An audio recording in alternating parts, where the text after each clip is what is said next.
এখন আছি যাদবপুর এই কাছাকাছি। আর প্রচন্ড জ্যাম, প্রচন্ড জ্যাম। তার থেকে আমি যাচ্ছি এখন কিন্তু করে মানে অনেকক্ষণ ধরে বেশ জ্যামে ফেঁসে আছি। জাম যাচ্ছে না, মানে কোনো রকম ভাবে রাস্তা ক্লিয়ার নেই, ঠিক আছে।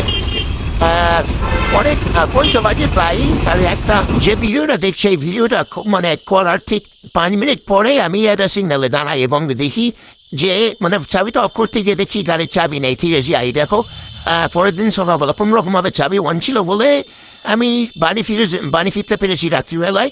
তো তারপরে সকালবেলায় একটা গ্যারেজে গিয়েছিলাম, সেখান থেকে খোঁজ পেলাম যে চাবি বানিয়ে দেবে আর কি। চাবি যেখানে বানায় এইখানে আমি খোঁজ করে পরে এখানে এসছি। আসার পর এখানে আমি চাবি বানাতে দিয়েছি, আর দাদারা চাবি বানাচ্ছেন।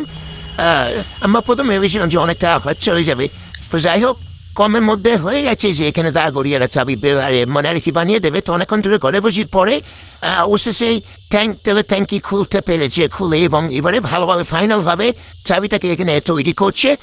তারপর লকটা যার জন্য পুরোটাই খুলতে হচ্ছে, ঠিক আছে। আর ওখানে ট্যাঙ্কিটা কাপড় দিয়ে ঢাকা রয়েছে, তোমার দেখে নিয়েছো, তোমাদের দেখিয়েছি।